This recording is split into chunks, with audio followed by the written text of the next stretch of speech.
Hello everyone, today we are going to learn Chapter 5 The Rise of Empires Part 2 from your Social Science textbook. In this video, I'll be covering each and every line from the chapter so you don't miss anything important. Make sure to keep your notebook and pen ready and take notes while watching. This will help you remember the concepts better. You can pause or rewind any time to write things down. So, let's begin. The Rise of Magadha. The period between the 6th and the 4th century BCE was one of profound change in North India. We briefly visited the 16 Mahajanapadas earlier, those large kingdoms of North and Central India with their assembly system.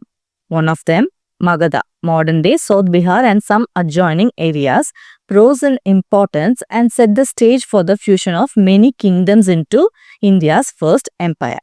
Powerful early kings such as Ajatashatru played a crucial role in establishing Magadha as a dominant center of power.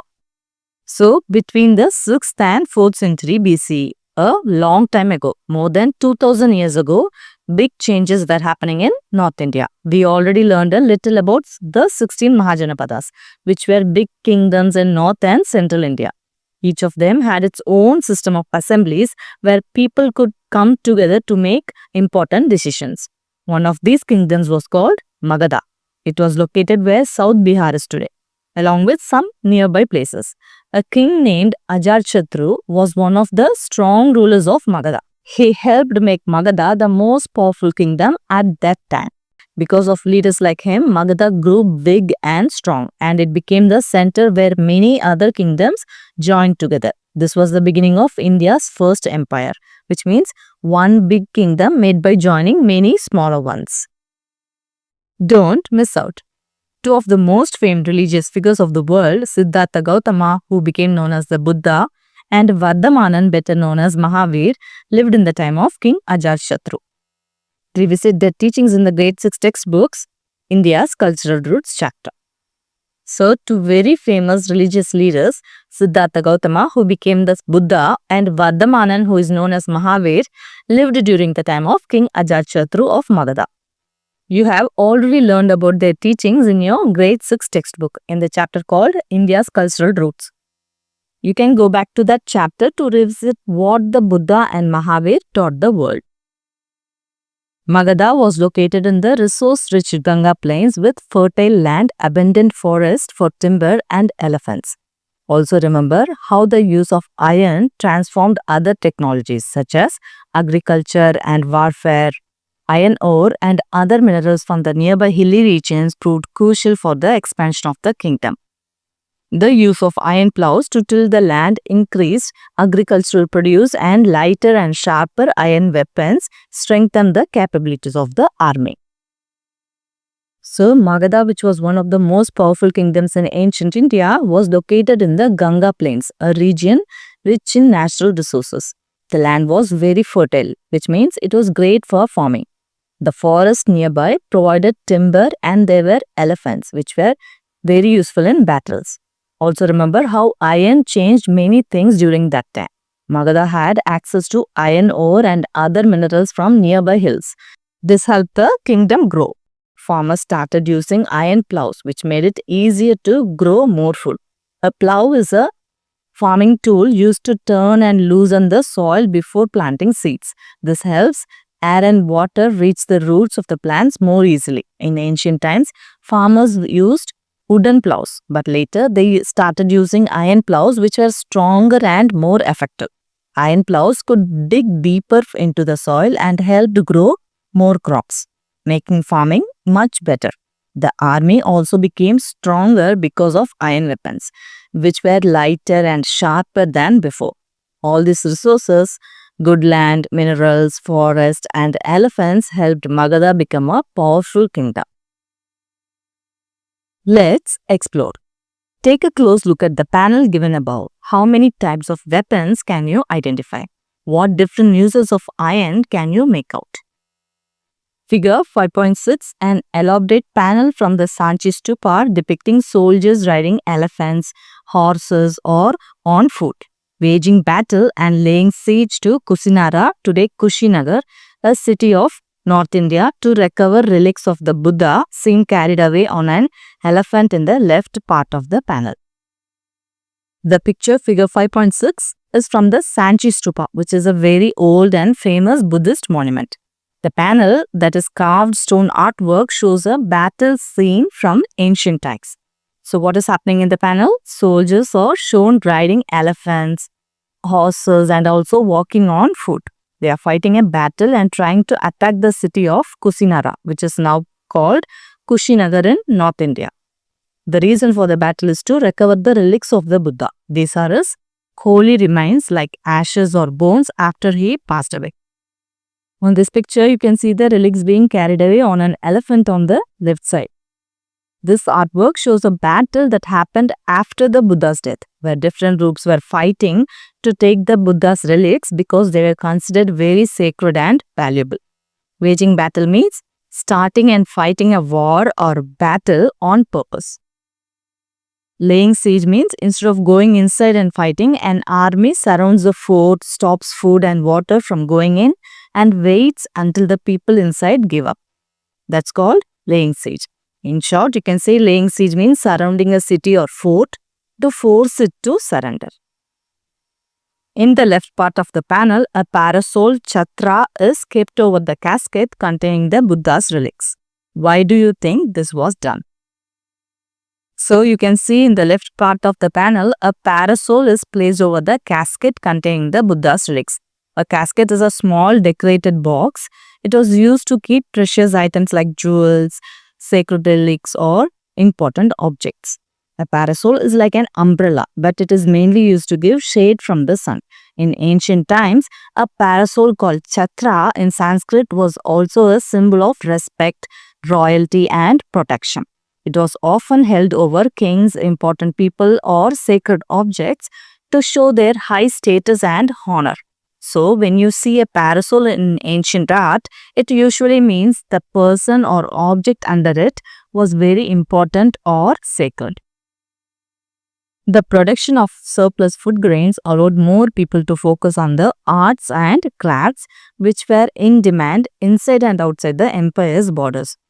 The Ganga and Son rivers provided a geographical advantage for trade, as they could be used for transportation. The flourishing trade boosted the empire's income and contributed to Magadha's rise.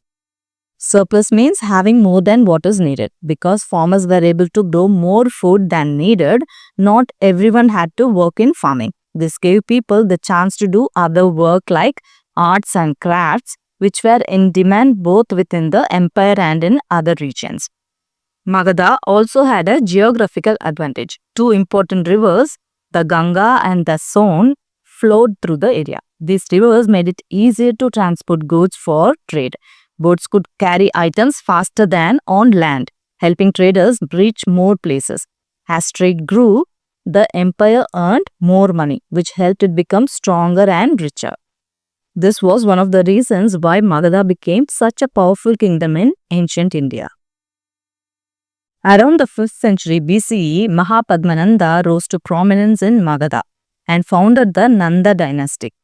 He successfully unified many smaller kingdoms and extended his empire across parts of eastern and northern India. As the economy thrived, he began issuing coins demonstrating his economic power. We also learn from Greek accounts that the Nanda dynasty maintained a large army. So, around the 5th century BCE, a powerful ruler named Mahapadmananda became important in the kingdom of Magadha. He started the Nanda dynasty, which became one of the most powerful ruling families of that time. Mahapadmananda was able to bring many smaller kingdoms together and grow his empire across eastern and northern India. As the empire grew, so did the economy, meaning trade and wealth increased. To show his power and wealth, he started making coins, which was a big step in building a strong economy. We also learn from the Greek records that the Nanda dynasty had a huge army which helped them protect their empire and keep control over many regions. Figure 5.7, a punch-marked silver coin of Mahapadmananda. This figure shows a silver coin from the time of Mahapadmananda. The coin is called punch mark because different symbols or marks were stamped or punched onto it using metal tools. These coins were used for buying and selling things just like money today. These kinds of coins were some of the earliest coins used in ancient India. From various accounts of the Nanda dynasty, it appears that its last emperor, Dhanananda, though very rich, became highly unpopular as he oppressed and exploited his people. This paved the way for the Nanda Empire to be conquered and absorbed into what would become one of the largest empires India ever knew, the Maurya Empire.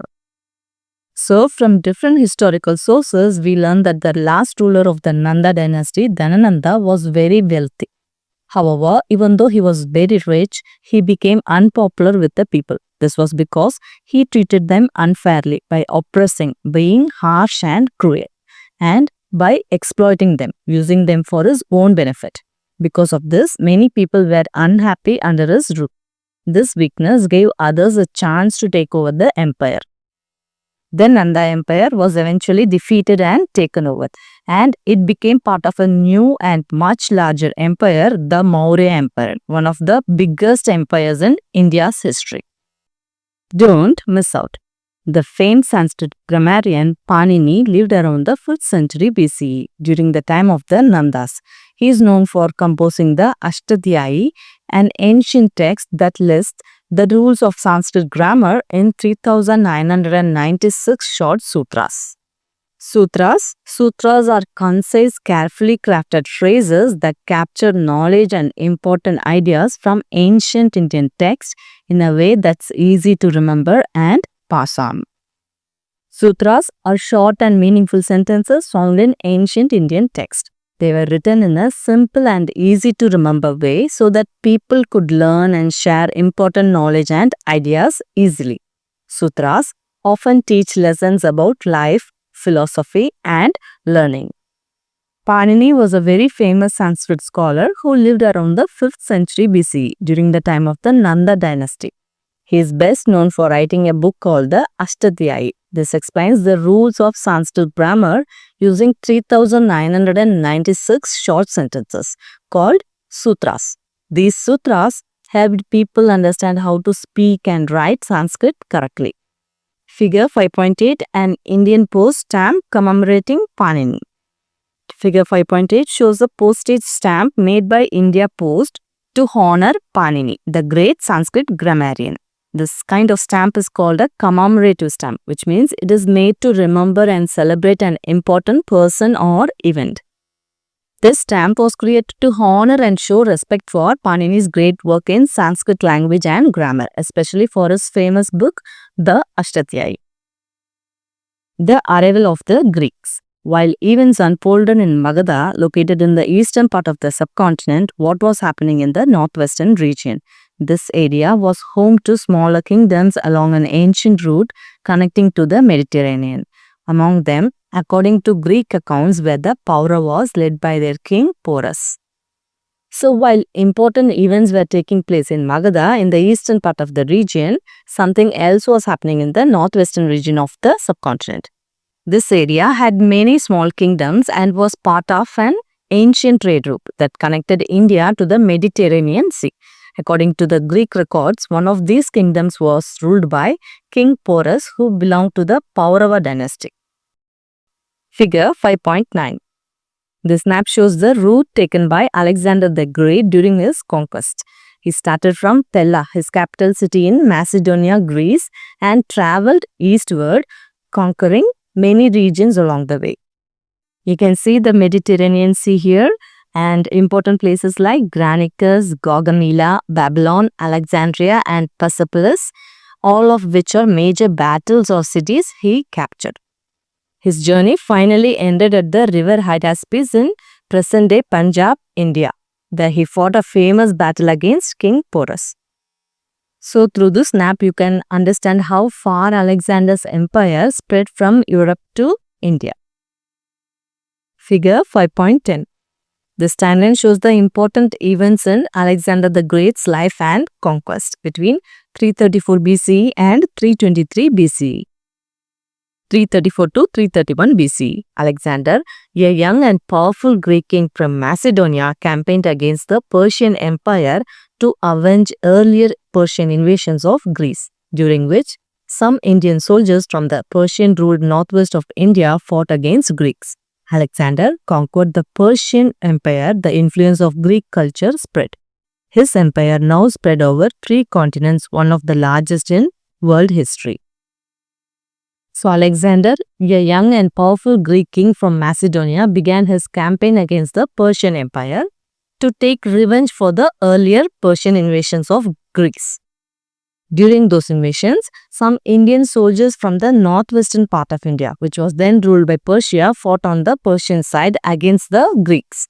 Alexander defeated the Persian Empire, and after his victories, the influence of Greek culture spread far and wide. His empire now covered parts of 3 continents, Europe, Asia, and Africa, making it one of the largest empires in world history. 327 to 325 BCE. Eager to reach the end of the world, Alexander pushed on further east and brought his campaign to India, defeated Porus in Punjab, and encountering fierce resistance from local tribes and rulers, massacred the population of several cities. Greek records mention that in a few battles, women fought side by side with their men. Alexander himself was seriously wounded in a battle. Tired and homesick, his soldiers lost the will to fight and refused to move deeper into India, towards the Ganga river. Alexander and part of his army retreated to Persia. But through the coastal route in the south and Iran's harsh desert regions, resulting in heavy losses to his troops out of thirst, hunger, and disease. So Alexander the Great King wanted to explore more lands and reach what he thought was the end of the world. So he came further east and entered India. He fought a big battle in Punjab and defeated King Porus. You can see the Hydaspes river here. It is known today as the Jhelum River. But after that, he faced strong resistance from Indian tribes and rulers. Some cities were attacked badly and many people were killed. Greek writings even say that in some battles, women bravely fought alongside men. Alexander himself got seriously injured. His soldiers were tired, homesick, and didn't want to go further into India, especially towards the Ganga river, as it was very far away from the river Hydaspes. So Alexander decided to go back to Persia, but instead of taking the safe way, he chose a tough coastal and desert route, where many of his soldiers died from thirst, hunger, and sickness. 324 to 323 BCE.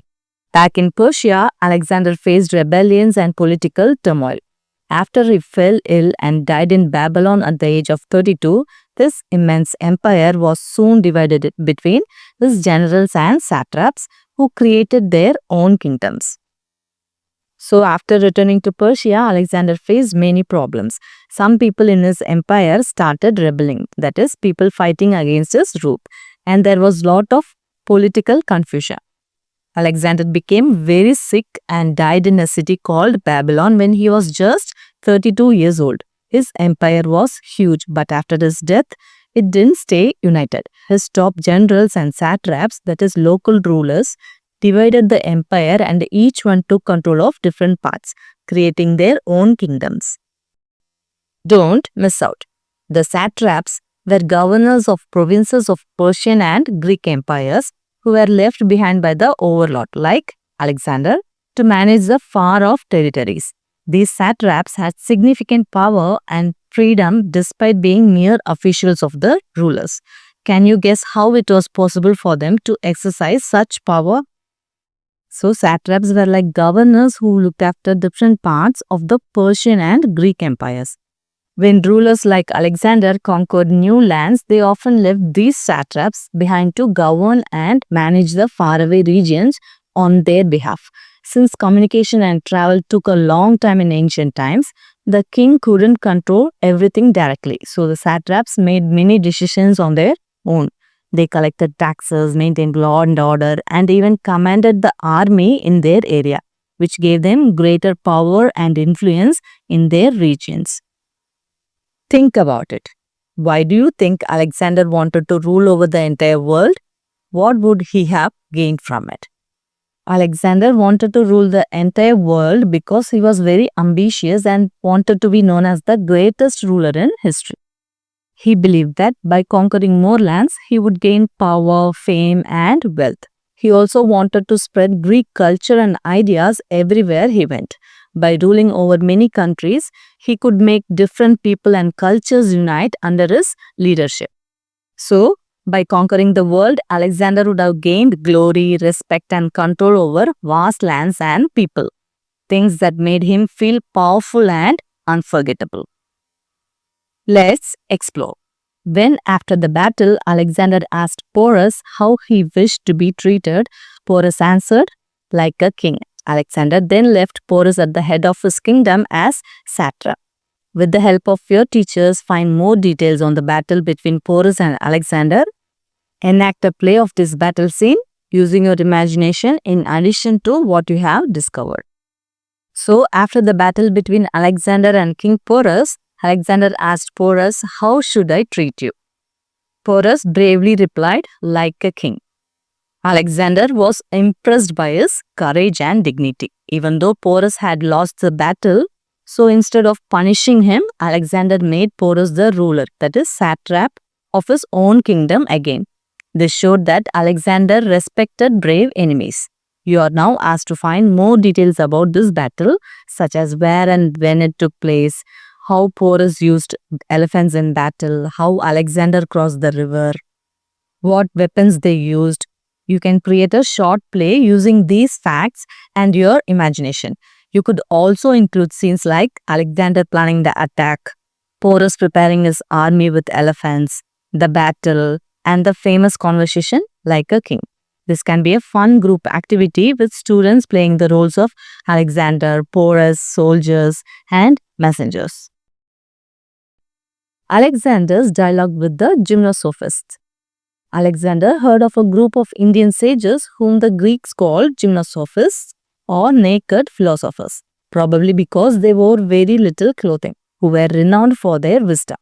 Alexander challenged them with tricky questions in the form of riddles, warning that he would put those who gave wrong answers to death. However, the gymnosophists responded to his questions calmly and intelligently. Alexander was impressed and in the end spared them all. Over the centuries, different versions of this story have been told, making it one of the most fascinating encounters in history. Alexander once heard about a group of Indian sages, whom the Greeks called gymnosophists, meaning naked philosophers, probably because they wore very little clothing. These sages were famous for their great wisdom. Curious to test them, Alexander asked them some tricky questions, like riddles, and warned that anyone who gave a wrong answer would be punished with death. But the gymnosophists stayed calm and gave wise and clever answers to all his questions. Alexander was greatly impressed by their intelligence and decided to spare their lives.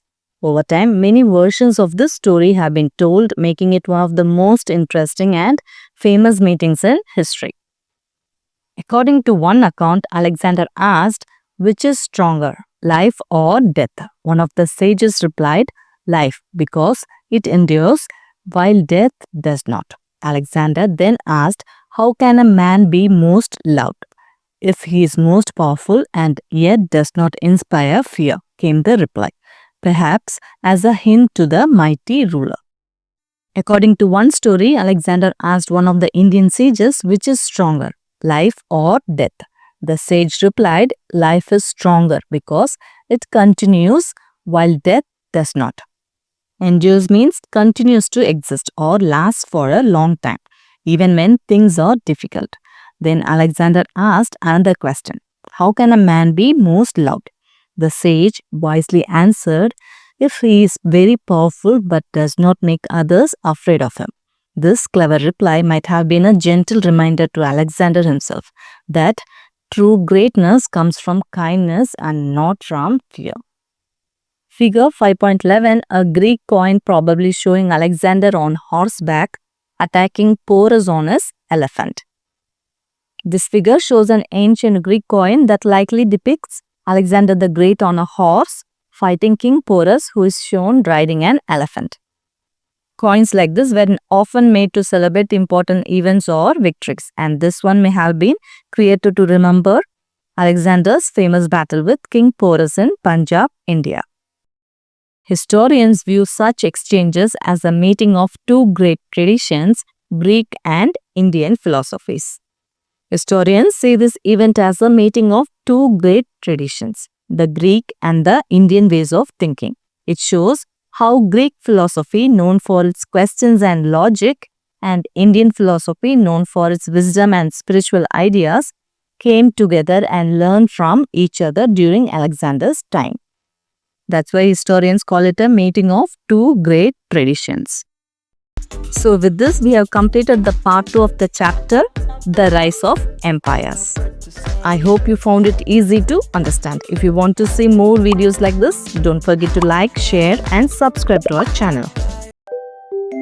Thanks for watching. We will see you again in our next video. Bye bye.